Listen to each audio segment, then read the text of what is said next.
Hai, Assalamualaikum warahmatullahi wabarakatuh. Ada satu tempat di Itali yang bukan sekadar destinasi pelancongan, tapi tempat yang buat kita fikir semula tentang hidup, masa dan takdir. Inilah dia, Pompei, sebuah bandar yang pernah hidup dan mati sekelip mata. Ini adalah episod terakhir dalam siri travel saya di Itali.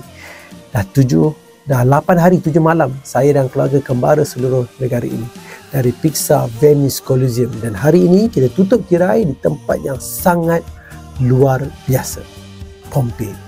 Pompei ini adalah sebuah bandar Rom purba yang sangat maju pada zamannya, penuh dengan rumah besar, teater, pasar, tempat mandi awam, seolah-olah macam KL zaman dulu. Tapi pada 79 Masihi, gunung berapi Mount Vesuvius meletus secara mengejut, dan dalam tempoh beberapa jam sahaja Pompei hilang dari peta dunia, tertimbus di bawah abu panas, lava dan gas toksik. Lava tak sampai terus, tapi abu yang panas jatuh itu menyebabkan semua yang hidup membeku sekelip mata. Mereka mati dalam proses terakhir mereka hidup. Kami datang awal pagi sebab tempat ni besar sangat. Tuan-tuan, luasnya lebih 170 ekar. Memang penatlah nak berjalan. Kalau nak habis explore semua, ambil masa hampir sehari. Tiket masuk lebih kurang 16 ke 18 euro seorang. Ada tempat parking dekat luar tapi cepat penuh. So kena datang awal lah untuk dapat kejarlah parking spot ni. Disarankan pakai kasut hiking, kasut sukan yang sesuai sebab jalan dia tak rata, berbatu kan, takut terselio. Setiap lorong ada kisah mereka sendiri, ada cerita tersendiri.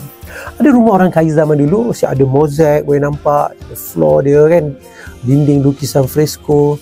Dan bila saya tengok dia, saya terfikir, kita ni kadang-kadang rasa moden sangat, tapi orang dulu pun dah hidup dengan penuh seni, teknologi dan falsafah. Inilah momen yang buat saya terdiam. Kami sampai ke satu kawasan di mana ada patung-patung badan manusia yang terbentuk daripada abu. Yang ni mungkin seorang ibu ada dengan anak, ada pula lelaki yang rebah dalam posisi muka mata tutup muka. So saya pandang lama patung-patung ni dan saya mula terfikir, mereka tak tahu pun pagi tu adalah hari terakhir hidup mereka. Mereka tak sempat nak lari, mereka tak sempat nak selamatkan diri, mati di tempat kejadian.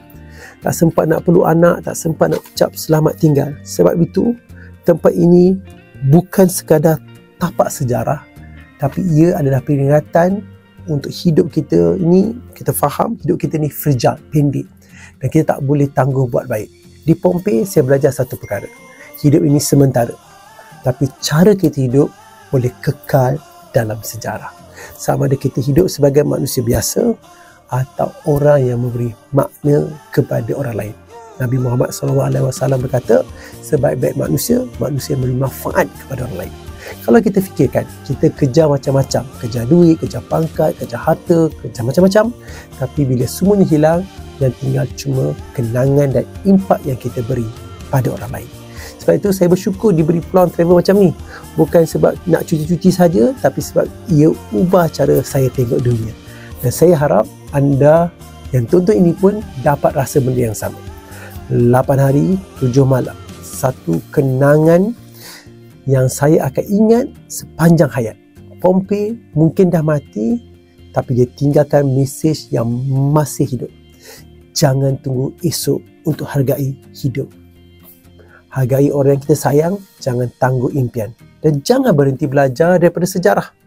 Terima kasih kerana ikut saya dalam kembara Itali ini. Kalau anda suka video ini, jangan lupa like, share dan subscribe, dan teruskan bermimpi kerana hidup ini cuma sekali. Akademi Dr. Aizat Amar, pembelajaran sepanjang hayat.